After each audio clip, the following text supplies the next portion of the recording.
Bonjour à tous, j'espère que vous allez tous très bien. Moi en tout cas ça va très bien. Aujourd'hui on se retrouve pour une petite vidéo sur l'explication de l'application DJI Fly. Vous avez fait une vidéo il y a environ cela 2-3 semaines, je vous la mets juste ici si vous ne l'avez pas vue. Et je vous avais tout simplement expliqué de fond en comble pour l'application DJI Go 4, donc l'application tout simplement qui sert à piloter votre drone. Et depuis peu avec l'arrivée donc du Mavic Air 2 sur la chaîne et le Mavic Mini qui était arrivé il y a déjà plusieurs mois, DJI a voulu créer une autre application qui s'appelle maintenant DJI Fly. Du coup aujourd'hui je vous propose qu'on regarde cette application donc DJI Fly comme on l'a fait avec DJI Go 4 il y a maintenant plusieurs semaines. Alors la vidéo sera peut-être un peu plus courte puisque l'application DJI Fly est quand même pour l'instant moins complète que l'application DJI Go 4. Peut-être pour la future elle sera plus importante, il y aura plus de modifications possibles, mais pour l'instant on peut moins toucher les paramètres qu'avec l'application DJI Go 4. Donc aujourd'hui je vous propose tout de suite de rentrer dans le vif du sujet. On va parler donc de l'application DJI Fly avec le Mavic Air 2. C'est parti.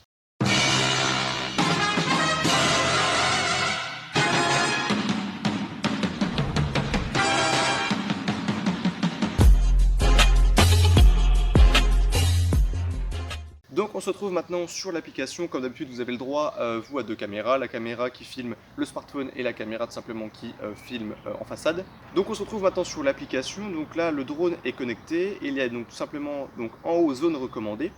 Donc là c'est tout simplement toutes les zones où vous avez le droit de voler ou non. Donc là vu que voilà j'ai pas le réseau, je peux pas vous le montrer. Mais c'est simplement les cartes en fait de France, du monde en fait entier, avec les zones auxquelles vous n'avez pas le droit de voler. Alors il y a quand même une autre application qui est différente de DJI Fly qui s'appelle Géoportail Drone. Je vous en ai déjà parlé dans une de mes vidéos. Si vous êtes intéressé, je vous mets le lien dans la description. C'est tout simplement la carte de France avec les lois et en fait les distances de là où est-ce que vous avez le droit de voler et les hauteurs maximales. Ensuite à côté, donc FlightSpot c'est pareil, nous sommes avec le Mavic Air 2, en cliquant en haut à droite, eh bien pareil, il faut être connecté au réseau, mais vous avez simplement tous les tutoriels, donc tutoriels, guide d'utilisation, les petits tutos, etc. Ensuite en bas là, donc c'est tous les flyers, dès que vous avez une petite notification pop-up qui arrive, donc là c'est une mise à jour de la batterie. Donc là, une nouvelle batterie requiert une mise à jour du firmware. Donc là, je ne peux pas la mettre à jour puisque je ne suis pas connecté à Internet. Mais tout simplement, dès qu'il y aura une nouvelle mise à jour ou dès qu'il y aura une notification, ça va arriver ici. Donc ensuite, vous avez tout simplement le Mavic Air 2 qui est juste ici, puisque c'est le Mavic Air 2 qui est connecté. Et ensuite, en dessous, on a comme d'habitude, comme DJI Go 4, on avait donc album, donc c'est toutes les photos qu'on a prises et vidéos qu'on a faites. Skypixel, donc c'est tout simplement un réseau social créé par DJI pour publier et écrire des commentaires sur les photos que vous avez prises. Et profil, c'est tout simplement pour voir tous les heures de vol, les distances, etc. que vous avez parcourues. Donc c'est tout simplement un carnet de bord, carnet de vol. Et donc là maintenant, il ne vous reste plus que la vue caméra et donc vous n'avez plus qu'à rentrer dessus. Donc on appuie dessus et on rentre dans la vue caméra. Et donc voilà, vous voyez ce que voit le drone. Donc là, c'est mon magnifique jardin. Donc on arrive dans l'application DJI Fly et pour ceux qui connaissent un peu et qui avaient l'habitude d'utiliser DJI Go 4, on se rend compte tout de suite que c'est moins superflu, il y a moins de choses, moins de détails, moins de choses, parce que DJI Go 4 c'était un petit peu un cockpit quand on rentrait dans l'application et qu'on ne comprenait pas tout. Là c'est beaucoup plus simple.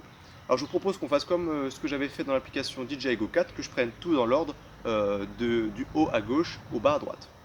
Donc on va commencer, donc en haut nous avons le mode N qui est juste ici. Donc le mode N c'est tout simplement le mode de vol, donc mode N ce qui signifie normal. Je peux changer avec la télécommande sur le Mavic Air 2, juste ici, vous verrez dans ma vidéo de présentation. Donc j'ai trois modes, le mode normal, le mode sport et le mode tripod. Donc quand je passe en mode sport, voilà, au-dessus je passe en mode S et il y a écrit mode sport haute vitesse. Et quand je vais en mode tripod, voilà, passage au mode trépied, donc la vitesse lente, et au-dessus il y a écrit mode T. C'est tout simple, c'est les trois modes qui brident la vitesse, mode trépied, vitesse lente, mode normal, vitesse normale, et mode sport, vitesse élevée. Ensuite à côté on a simplement écrit décollage autorisé, donc c'est simplement que l'application a détecté que tout était ok, vous pouvez décoller, et quand je clique dessus on a affaire à plusieurs choses. Donc la première, et c'est important, il y a écrit donc vérification avant décollage, elles sont normales. Si un problème avec la batterie, ça va vous le dire. Si des hélices sont mal imbriquées, ça va aussi vous le dire. Donc là, tout est normal. Ensuite, comme d'habitude, on a l'altitude du RTH. Donc le RTH, on en a déjà parlé plein de fois, puis vous connaissez sûrement. C'est le Return to Home, donc retour à la maison. C'est hyper important. Programmez-le vraiment de façon précise, puisque ça peut vous coûter votre drone si malheureusement vous le paramétrez mal. Donc l'altitude RTH là est prévue à 40 mètres, donc si le drone perd le signal entre la radiocommande et lui-même, et le drone va tout simplement monter à 40 mètres et revenir à son point de décollage, puisque au moment où il aura décollé, il aura en fait enregistré sa position GPS. Juste en dessous, juste en dessus, pardon, on a l'altitude maximum. Donc là, j'ai programmé 150 mètres, puisqu'en fait, en France, dans les zones blanches, donc les zones où on a le droit de voler, on a le droit de voler jusqu'à 150 mètres. Au-dessus, c'est considéré comme couloir aérien, mais ça, je vous l'avais déjà dit. Ensuite, en distance max, donc là, je me suis mis aucune limite, mais la distance max, c'est simplement vol à vue, puisque l'une des lois en France, c'est le vol à vue avec votre drone. Et ensuite, on a simplement l'emplacement du stockage. Donc là, on a la carte SD, donc il me reste 17 Go sur la carte SD dans le drone. Et le drone embarque aussi un stockage interne qui est là donc de 8 Go que je n'ai pas encore utilisé. Et c'est globalement tout. Ensuite, on a tout simplement à gauche le petit pictogramme ici. Hop, j'essaie de vous cliquer, voilà. C'est tout simplement les capteurs. Donc avant, ça veut dire que ça marche, et derrière, ça veut dire que ça marche. Ensuite, on a un GPS avec, on a un satellite pardon, avec écrit le nombre de GPS qu'on capte. Donc là, on est à 13 GPS, 14 GPS, voilà, ça bouge beaucoup. Donc c'est simplement le nombre de GPS que le drone capte. Et ensuite, on a tout simplement la qualité du retour. Donc là, retour impec et toutes les barres. Donc vu qu'en même temps, le drone, vous le voyez bien, est à approximativement 10 cm, je capte hyper bien. Ensuite, on a la batterie. Donc là, on est à 52% du drone. Et ensuite, à côté, on a tout simplement, donc là c'est en grisé, enfin il y a 4 petits tirets. C'est tout simplement quand vous êtes en vol, ça calcule en minutes et en secondes la durée de temps qui reste avant que le drone n'ait plus de batterie. Alors ça, forcément, ça varie beaucoup. Ça donne quand même quelque chose de précis. Mais par exemple, si vous faites du stationnaire, bah, ça va descendre seconde par seconde. Mais si d'un seul coup vous vous arrêtez, si vous avancez, etc., ça va bouger beaucoup. Et au-dessus, c'est très important, vous voyez encore au-dessus, vous avez des petites bandes oranges. Donc ça, c'est différent à DJI Go 4. En fait, c'est simplement qu'il a détecté qu'il y avait quelque chose devant. Donc en orange, en fait, ça signifie qu'il y a un objet. Et pareil pour derrière, puisque le Mavic Air 2 a des détecteurs d'objets à l'avant et à l'arrière. Ensuite, on a les trois petits points comme d'habitude. C'est comme DJI Go 4, un peu tous les paramètres. Donc ça, j'y reviendrai à la fin. Ensuite, en bas, quand on clique, et ben, on a tout simplement les modes de photo et de vidéo. Donc là, je suis en mode vidéo. Donc là, je peux choisir ma vidéo, 4K, 2,7, 1080, etc. Photo, c'est pareil. J'ai juste à changer de mode. Voilà, je peux faire des photos en 48, en intelligent, etc. Je ne rentre pas dans les détails puisque tout ça, je vais vous présenter dans ma vidéo de test. Donc je vais vous présenter plus tard. Et donc voilà, vous avez tout simplement tous vos paramètres vidéo et photo, faut se dire. Donc ensuite, le bouton rouge ou blanc pour commencer une photo ou commencer une vidéo. Ensuite, en bas, c'est le retour. Donc quand vous venez de faire une photo, et vous cliquez dessus et vous allez tout simplement avoir la photo ou la vidéo que vous venez de prendre. En dessous, on a simplement le V, donc c'est tout simplement le niveau des blancs, et l'AE, donc c'est l'autofocus ou le manuel focus. Et là, nous sommes en auto, donc vous avez juste à cliquer sur auto hop, pour passer en manuel. Donc là, on ne voit plus rien puisqu'il faut redescendre un peu, encore un peu. On va se mettre à 1/50e, je pense, même encore après. Voilà. Donc là, on est en mode manuel. Donc là, on peut toucher à l'obturateur et l'ISO. Et vous avez juste à cliquer sur l'ISO pour augmenter les ISO. Sinon, vous passez en mode auto juste en cliquant sur auto. Ensuite, en bas au milieu de l'écran, maintenant, on a simplement un petit pictogramme où en fait vous cliquez dessus et ça va vous dire appareil face à la radiocommande. Donc là, vu que la radiocommande est en fait en face du drone, bah, ça vous permet de savoir en fait où est le drone. Et si je mets à l'envers la radiocommande, voilà, on voit que ça bouge et que je reclique dessus, il y a bien écrit appareil derrière la radiocommande puisque cette fois il se trouve derrière la radiocommande. Et quand je retourne, et bah, évidemment, le drone repasse devant. Et ensuite, en bas, comme d'habitude, on a simplement tous les paramètres altimétriques du vol. Donc la hauteur qui est en mètres ou en métrique, ça vous choisissez. Donc la hauteur du drone, donc forcément il est à 0 m. La distance, donc là on est à 2,1 m. Donc comme avant, forcément c'est pas très précis. C'est à peu près à 1,5 m précis. Ensuite vous avez juste en haut la vitesse. Donc là il est à 0 km/h, il ne bouge pas. Et juste à gauche en fait c'est tout simplement la vitesse de montée ou de descente. Ça va vous mettre plus quand ça monte et un petit moins quand ça descend, quand le drone descend. C'est un petit peu différent de DJI Go 4 puisqu'en fait sur DJI Go 4 c'était une flèche. Quand la flèche montait, le drone montait, quand la flèche descendait, le drone descendait. Là maintenant c'est un plus, quand le chiffre est positif c'est que ça monte, quand le chiffre est en négatif c'est que ça descend. Et juste en bas la petite carte, donc vous pouvez cliquer une fois dessus et vous avez simplement comme d'habitude la carte qui apparaît pour savoir où se trouve votre drone. Le H signifie l'endroit où vous avez décollé et quand vous recliquez dessus, ça passe simplement en gros mode, et puis etc. Tac, et vous prenez la petite flèche pour redescendre. Et en gauche, vous avez tout simplement le décollage automatique. Donc vous appuyez une fois, et avant sur l'application DJI Go 4, il fallait slider. Et maintenant, il faut maintenir, et une fois que vous aurez maintenu, et ben, les hélices vont s'allumer et le drone va décoller. Voilà, donc maintenant il n'y a plus de slide, il faut juste maintenir. Et donc maintenant on va rentrer dans les paramètres un peu plus compliqués comme on avait vu avec DJI Go 4. Donc il faut aller sur les 3 petits points au-dessus. Et donc là on rentre un petit peu dans tous les paramètres qu'on avait avant. Donc il y avait 7 différents onglets avant. Maintenant il n'y en a plus que 5 et ils sont beaucoup moins complexes, c'est ce que je disais au début de la vidéo. On peut toucher à beaucoup moins de choses que dans l'application DJI Go 4. Donc on va commencer dans sécurité, donc altitude je vous l'ai déjà dit, distance aussi, le RTH aussi.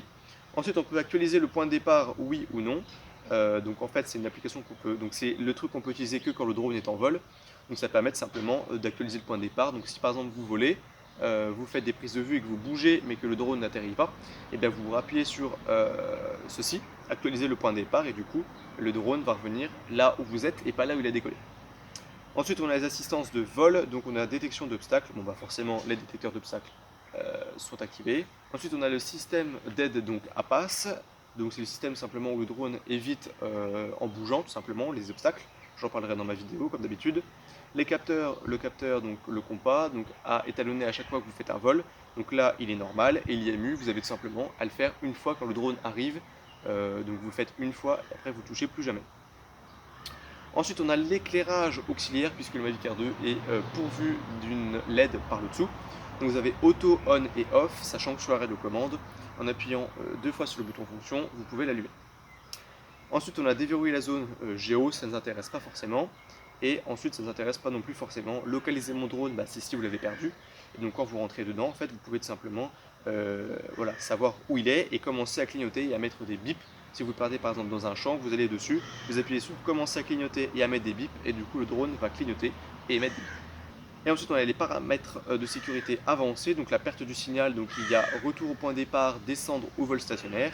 Évidemment je vous conseille de mettre retour au point départ, comme ça si le drone perd le signal, simplement il reviendra là où il a décollé.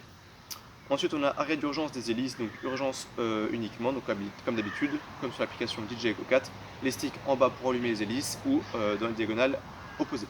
Ensuite dans contrôle, vous avez tout simplement les unités, donc unité métrique en M, métrique km/h et impériale. Moi j'ai choisi en kilomètres, puisque les vitesses en mètres par seconde, je trouve, faut faire la conversion, donc c'est un petit peu chiant. Le mode de la nacelle, si c'est un mode de suivi, donc simplement la caméra est stabilisée, hein. Là vous voyez bien, la caméra est complètement en fait stabilisée, en fait, quels que soient mes mouvements. Donc là elle est en mode suivi, mais vous avez aussi un mode FPV, donc la caméra en fait est comme un avion. Quand vous allez à gauche, et la caméra est à gauche aussi, en fait elle est penchée. Mais ça comme DJI Go 4. Ensuite, permettre la rotation de la nacelle, c'est simplement pour permettre qu'elle aille à gauche et à droite. Vous pouvez l'activer, moi je ne l'ai pas encore activé, mais vous pouvez le faire. Recentrer la caméra, comme ça si elle est par exemple en bas, ça permet de la recentrer un coup. Les modes de joystick, je suis en mode 2, donc ce qui veut dire que les gaz sont à gauche. Vous pouvez passer en mode 1 ou c'est l'inverse, et vous avez même un mode personnalisé. Ensuite, on a la personnalisation des boutons, donc le bouton FN qui est à gauche. Donc moi, quand j'appuie une fois, ça recentre la caméra, et quand j'appuie 2 fois, j'ai mis l'éclairage auxiliaire. On peut aussi, si vous voulez, étalonner la radiocommande et avoir les tutoriels de vol. C'est globalement tout. Dans la caméra, on choisit un petit peu tout, donc on peut choisir le format donc, de la vidéo, si on veut des vidéos en MP4 ou en Move. Moi j'ai choisi MP4, mais c'est pareil, hein, franchement. La couleur, si vous êtes en normal ou dessiné like, je me suis mis en dessiné like puisque c'est comme le mode D-Log que je vous avais expliqué dans la vidéo de DJI Go 4, sauf que le dessiné like est un peu moins puissant que le D-Log, puisque le D-Log c'est vraiment un profil très plat, que le dessiné like il est très plat mais quand même moins plat que le D-Log. Ensuite vous avez la norme de codage, donc le H264 ou le H265. La norme la plus connue c'est le H264, c'est notamment les codecs qu'on utilise pour YouTube, hein, une vidéo qu'on code sur YouTube avec le codec c'est de l'H264. Je ferai peut-être une vidéo dessus pour vous expliquer la différence entre l'H264 et l'H265. Voilà, je ne sais pas encore, je verrai. L'anti-scintillement, il faut mettre ça en auto, ça va tout simplement éviter qu'il y ait des scintillements, voilà. Ensuite, on peut afficher si vous voulez l'histogramme, donc vous savez c'est la petite barre blanche qu'on active à chaque fois, donc voilà je vous le montre. Hop, histogramme, donc voilà, on le voit ici, vous savez le petit truc qui nous permet de voir en fait l'exposition si c'est trop élevé ou pas. On peut, hop, avec la petite croix l'enlever. Ensuite on a le quadrillage, donc moi j'ai mis la grille 3x3, la plus connue, tout simplement pour bien cadrer. La balance des blancs auto, on peut mettre aussi en manuel pour descendre un petit peu. Là, je vous conseille d'être en manuel parce que si vous faites des plans en fait, face au coucher de soleil et que vous tournez, ça va tout simplement tout cramer vos plans. Et ensuite le stockage comme tout à l'heure. Ensuite dans transmission, on a la définition, donc HD ou fluide. HD ça marche très bien. Fluide, la qualité va descendre un peu mais ça sera plus fluide. Mais quand vous êtes en HD ça marche très bien. La fréquence, il faut mettre en double bande, c'est tout simplement pour switcher. Donc voilà, vous voyez bien les stabs, etc. C'est hyper compliqué à comprendre. Il faut juste être en double bande, comme ça va switcher entre la 2,4 ou la 5,8 GHz. Ça dépend dans quel environnement vous volez. Mais le drone en fait switchera entre les deux. Et ensuite il ne reste plus que le à propos, donc le nom, donc forcément il s'appelle Popol. Le modèle, donc là on est sur un Mavic Air 2, et tous les firmware, donc de la radiocommande, de l'appareil, et etc., etc. Vous avez les versions d'application, le numéro de série de batterie, de la radiocommande, de la caméra. Vous avez toutes les informations en fait liées au drone. Et bien voilà, c'est la fin de la vidéo. Alors je vous l'avais dit, elle était beaucoup plus courte. Elle dure que 15 minutes. Elle est divisée par deux, contrairement au DJI Go 4, puisqu'en fait, je vous l'avais dit au début de vidéo, l'application DJI Fly est beaucoup moins complète en fait par rapport à l'application DJI Go 4. C'est un peu dommage, puisque c'est vrai que sur l'application DJI Go 4, on pouvait vraiment toucher tous les paramètres. J'espère que ça va enfin arriver, puisque c'est vrai qu'on aimerait bien toucher à certains paramètres. Donc voilà, pour l'instant, elle n'est pas forcément complète. On peut largement voler, ça suffit largement, on peut faire de très belles choses. Mais c'est vrai qu'il manque un petit truc, comme sur l'application DJI Go 4, pour avoir vraiment accès à tous les paramètres. Et bien voilà, c'est la fin de la vidéo sur l'application DJI Fly. Si tu n'es pas abonné à mon Instagram, tu peux le faire, je le mets juste ici. Comme d'habitude, je publie des choses sur la tech, les petites avant-premières, les notifications sur des vidéos, etc. Et si tu n'es pas abonné à ma chaîne, tu peux le faire, ça m'aiderait énormément pour la suite des vidéos et ça me motiverait énormément. Et bien voilà, c'était Popol, merci à tous et on se retrouve bientôt pour le test du Mavic Air 2. Salut à tous.